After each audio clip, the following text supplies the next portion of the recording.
Test 2, Section 1. A man wants to find out about a language course. Listen to the conversation between the man and the woman and answer the questions. First, you have some time to look at questions 1 to 4.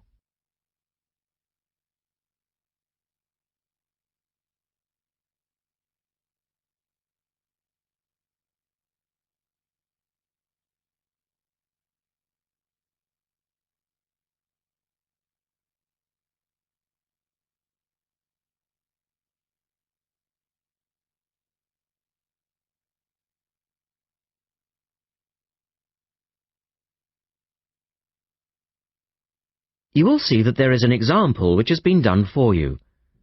On this occasion only, the conversation relating to this will be played twice.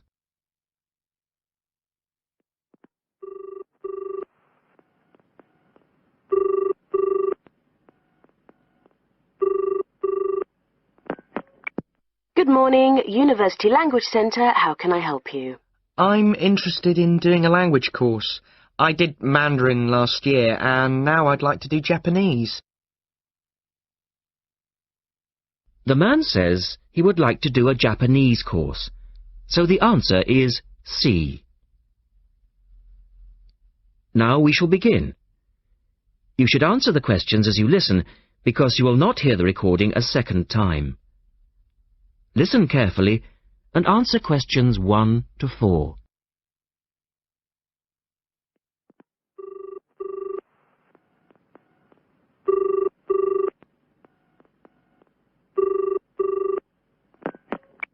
Good morning, University Language Centre. How can I help you? I'm interested in doing a language course. I did Mandarin last year, and now I'd like to do Japanese. Can you give me some information about what courses are available at your centre and when they start, that sort of thing? Yes, certainly. Well, we actually offer a number of courses in Japanese at different levels. Are you looking for full-time or part-time? Oh, I couldn't manage full-time as I work every day, but evenings would be fine and certainly preferable to weekends. Well, we don't offer courses at the weekend anyway, but let me run through your options. We have a 12-week intensive course, 3 hours, 3 nights a week. That's our crash course. Or an 8-month course, 2 nights a week. I think the crash course would suit me best, as I'll be leaving for Japan in 6 months' time. Are you a beginner? Not a complete beginner, no. Well, we offer the courses at 3 levels. Beginners, lower intermediate and upper intermediate, though we don't always run them all. It depends very much on demand. I'd probably be at the lower intermediate level, as I did some Japanese at school, but that was ages ago. Right. Well, the next Level 2 course begins on Monday the 12th of September. There are still some places on that one. Otherwise, you'd have to wait until January or March. No, I'd prefer the next course. The woman asks the man for some details about himself. Look at questions 5 to 10.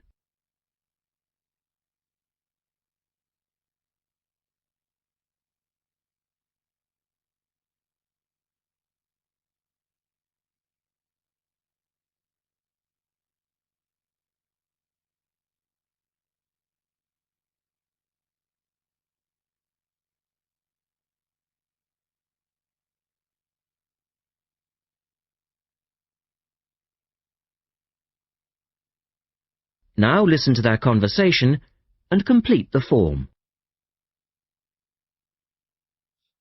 Right. Can I get some details from you then, so I can send you some information? Sure. What's your name? A family name first. Haggerty. Richard. Hagarty? No, Hagerty. Oh, okay. And your address, Richard? Well, perhaps you could email it to me. Right. What's your email address? It's Ricky45, that's one word, RICKY45, at hotmail.com. And I just need some other information for our statistics. This helps us offer the best possible courses and draw up a profile of our students. Fine. What's your date of birth? I was born on the 29th of February, 1980. 1980? So you're a leap year baby. That's unusual. Yes, it is. And just one or two other questions for our market research, if you don't mind. No, that's fine. What are your main reasons for studying Japanese? Business, travel, or general interest? My company's sending me to Japan for 2 years. All right, I'll put down business. And do you have any specific needs? Will there be an emphasis on written language? For instance, will you need to know how to write business letters, that sort of thing? No, but I will need to be able to communicate with people on a day-to-day basis. OK, so I'll put down conversation. Yes, because I already know something about the writing system at an elementary level, and I don't anticipate having to read too much. You said you'd studied some Japanese. Where did you study? 3 years at school, then I gave it up, so I've forgotten a fair bit. You know how it is with languages if you don't have the chance to use them. Yes, but I'm sure it will all come back to you once you get going again. Now, once we receive your enrolment form, we'll contact you in about... That is the end of section 1. You now have half a minute to check your answers.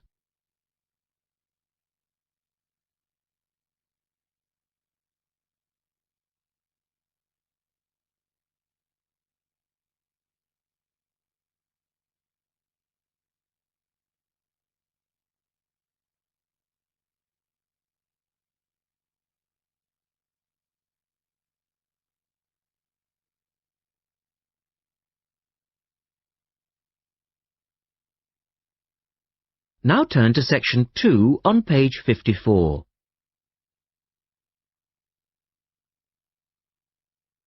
Test 2, section 2.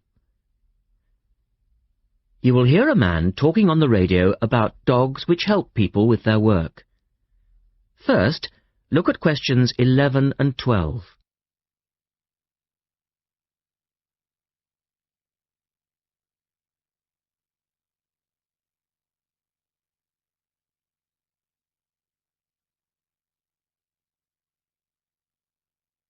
As you listen to the first part of the talk, answer questions 11 and 12.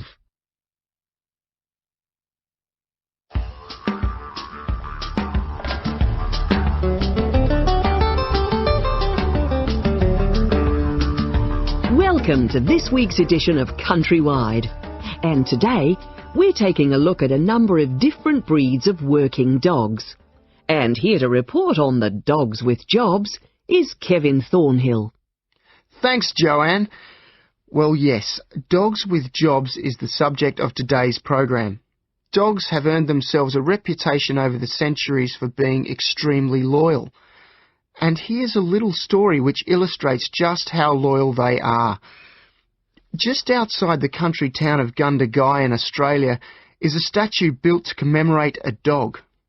A dog which sat waiting for his owner to return to the spot where he'd left him. Well, the story, which was immortalised in a song, has it that the poor dog died waiting for his master, 5 miles from Gundagai, which is where they built the statue. Now that's what I call loyalty. Now look at questions 13 to 20.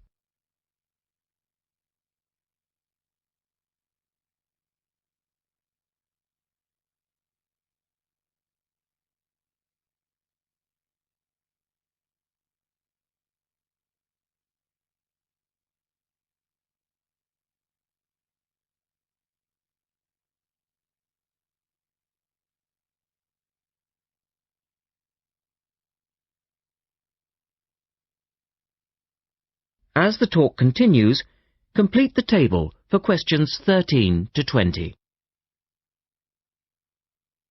Well, because of their loyalty and also their ability to learn practical skills, dogs can be trained to do a number of very valuable jobs. Perhaps the most well-known of working dogs is the Border Collie sheepdog. Sheepdogs which work in unison with their masters need to be smart and obedient, with a natural ability to herd sheep. Some farmers say that their dogs are so smart that they not only herd sheep, they can count them too. Another much-loved working dog is the guide dog, trained to work with the blind. Guide dogs, usually Labradors, need to be confident enough to lead their owner through traffic and crowds, but they must also be of a gentle nature. It costs a great deal of money to train a dog for this very valuable work, but the guide dog associations in the UK, America and Australia receive no government assistance, so all the money comes from donations. Another common breed of work dog is the German Shepherd. German Shepherds make excellent guard dogs and are also very appropriate as search and rescue dogs, working in disaster zones after earthquakes and avalanches. These dogs must be tough and courageous to cope with the arduous conditions of their work, and so that they can be sent anywhere in the world to assist in disaster relief operations, effective dogs and their trainers are now listed on an international database. When you arrive at an airport here, you may be greeted in the baggage hall by a detector dog, wearing a little red coat bearing the words "Quarantine." These dogs are trained to sniff out fresh fruit as well as meat, and even live animals hidden in people's bags. In order to be effective, a good detector dog must have an enormous food drive. In other words, they must really love their food. At Sydney Airport, where there are 10 detector dogs working full-time, they stop about 80 people a month trying to bring illegal goods into the country. And according to their trainers, they very rarely get it wrong. Another famous working dog is the husky. Huskies, which originally came from Siberia, have been used for decades as a means of transport on snow, particularly in Antarctica where they have played an important role. Huskies are well adapted to harsh conditions and they enjoy working in a team. But the huskies have all left Antarctica now because the international treaty prohibits their use in the territory as they are not native animals. Many people were sad to see the dogs leave Antarctica, as they had been vital to the early expeditions and earned their place in history along with the explorers. That is the end of section 2. You now have half a minute to check your answers.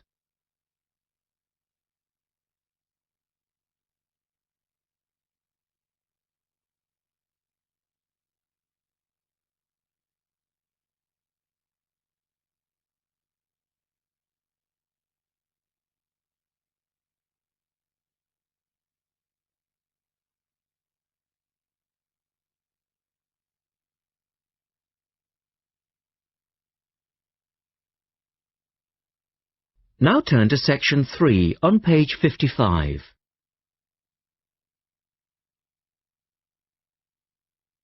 Test 2, section 3. In this section, you will hear a discussion about a system of writing for the blind known as Braille. First, look at questions 21 to 23.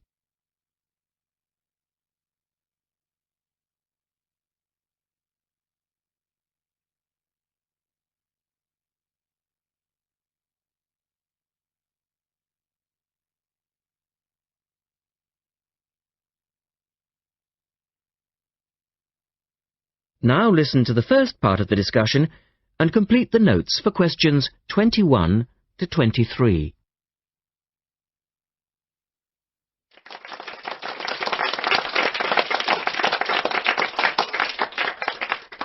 We're very pleased to welcome to our special interest group today Dr. Linda Graycar, who is from the City Institute for the Blind. Linda is going to talk to us about the system of writing for the blind known as Braille. Linda, welcome. Thank you. Now, we'd like to keep this session pretty informal, and I know Linda won't mind if members of the group want to ask questions as we go along. Well, let's start with an obvious one. What is Braille, and where does it get its name from? Well, as you said, Braille is a system of writing used by and for people who cannot see. It gets its name from the man who invented it, the Frenchman Louis Braille, who lived in the early 19th century. Was Louis Braille actually blind himself? Well, he wasn't born blind, but he lost his sight at the age of 3 as the result of an accident in his father's workshop. Louis Braille then went to Paris to the National Institute for Blind Children, and that's where he invented his writing system at the age of only 15 in 1824, while he was at the Institute.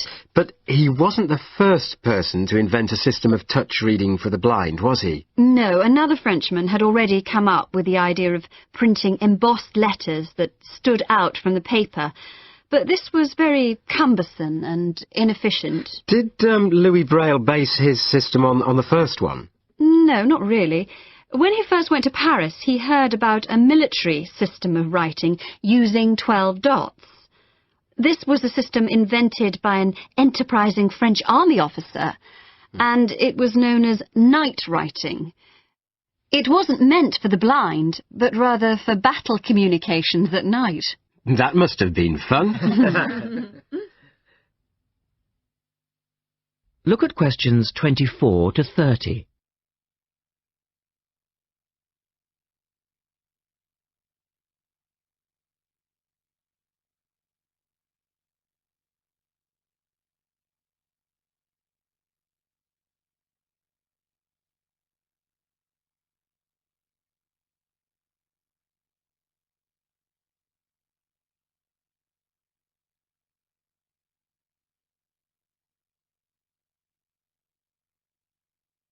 Listen carefully and answer questions 24 to 30.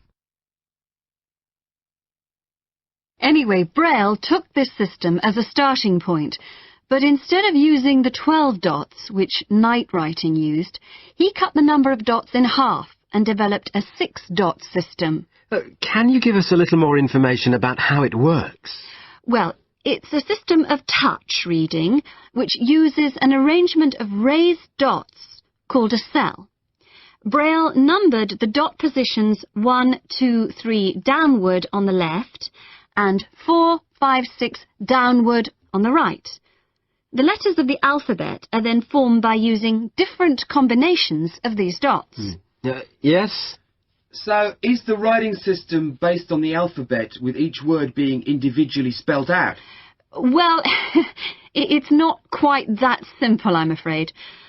For instance, the first 10 letters of the alphabet are formed using dots 1, 2, 4 and 5. But Braille also has its own short forms for common words. For example, B for the word but and H for have. There are many other contractions like this. So you spell out most words letter by letter, but you use short forms for common words? Yes. Though I think that makes it sound a little easier than it actually is. And was it immediately accepted? I mean, did it catch on straight away? Well, yes and no.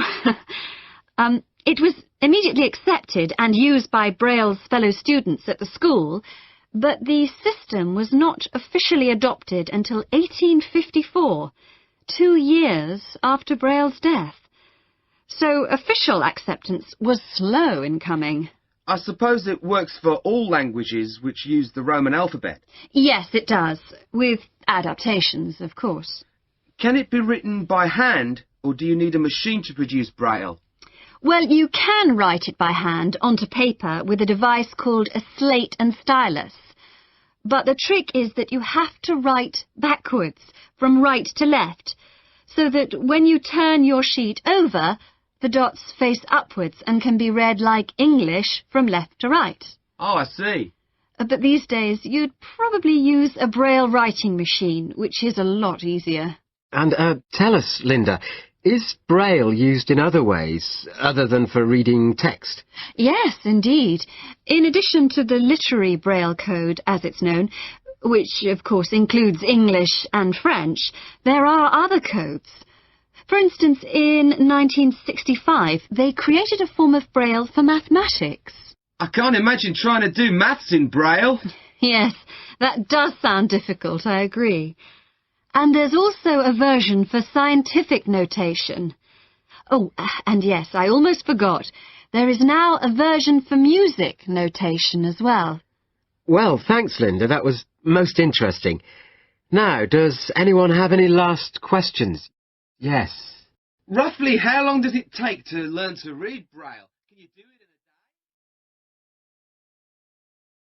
day? Listen carefully and answer questions 24 to 30.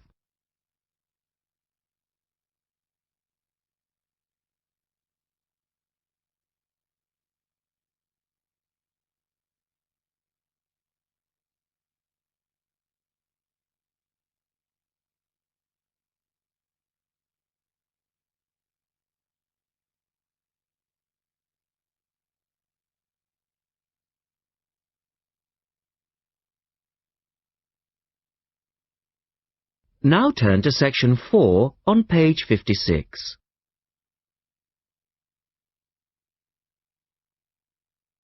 Test 2, section 4. You will hear a talk about memory in babies and young children.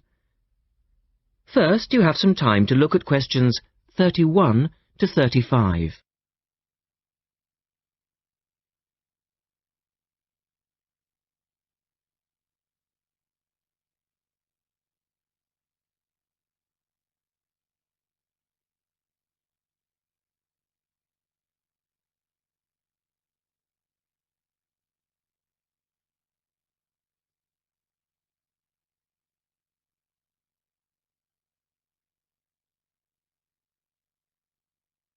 Now listen carefully and answer questions 31 to 35. We're going to look today at some experiments that have been done on memory in babies and young children. Our memories, it's true to say, work very differently, depending upon whether we are very old, very young, or somewhere in the middle. But when exactly do we start to remember things? And how much can we recall? One of the first questions that we might ask is, do babies have any kind of episodic memory? Can they remember particular events? Obviously, we can't ask them, so how do we find out? Well, one experiment that's been used has produced some interesting results. It's quite simple and involves a baby in its cot, a colourful mobile, and a piece of string. It works like this. If you suspend the mobile above the cot and connect the baby's foot to it with the string, the mobile will move every time the baby kicks. Now you can allow time for the baby to learn what happens and enjoy the activity. Then you remove the mobile for a time and reintroduce it sometime from 1 to 14 days later. If you look at this table of results, at the top 2 rows, you can see that what is observed shows that 2-month-old babies can remember the trick for up to 2 days, and 3-month-old babies for up to a fortnight.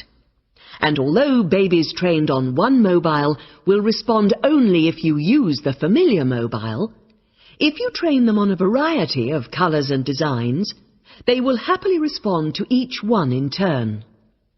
Now, looking at the 3rd row on the table, you will see that when they learn to speak, babies as young as 21 months demonstrate an ability to remember events which happened several weeks earlier.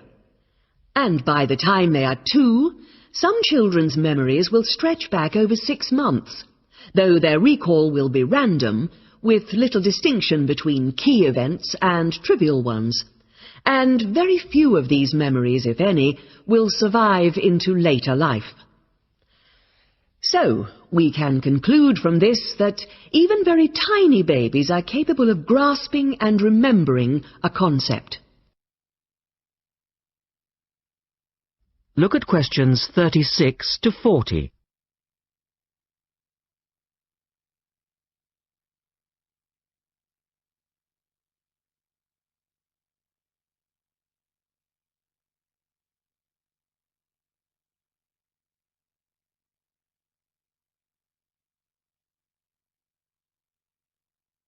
Now answer questions 36 to 40. So, how is it that young infants can suddenly remember for a considerably longer period of time? Well, one theory accounting for all of this, and this relates to the next question we might ask, is that memory develops with language. Very young children with limited vocabularies are not good at organizing their thoughts. Though they may be capable of storing memories, do they have the ability to retrieve them? One expert has suggested an analogy with books on a library shelf. With infants, he says, it's as if early books are hard to find because they were acquired before the cataloguing system was developed. But even older children forget far more quickly than adults do. In another experiment, several 6-year-olds, 9-year-olds and adults were shown a staged incident. In other words, they all watched what they thought was a natural sequence of events. The incident went like this. A lecture, which they were listening to, was suddenly interrupted by something accidentally overturning. In this case, it was a slide projector. To add a third stage, and make the recall more demanding, this accident was then followed by an argument. In a memory test the following day, the adults and the 9-year-olds scored an average 70%, and the 6-year-olds did only slightly worse. In a retest 5 months later, the pattern was very different. The adults' memory recall hadn't changed, but the 9-year-olds had slipped to less than 60%, and the 6-year-olds could manage little better than 40% recall. In similar experiments with numbers, digit span is shown to vary enormously. That is the end of section 4. You now have half a minute to check your answers.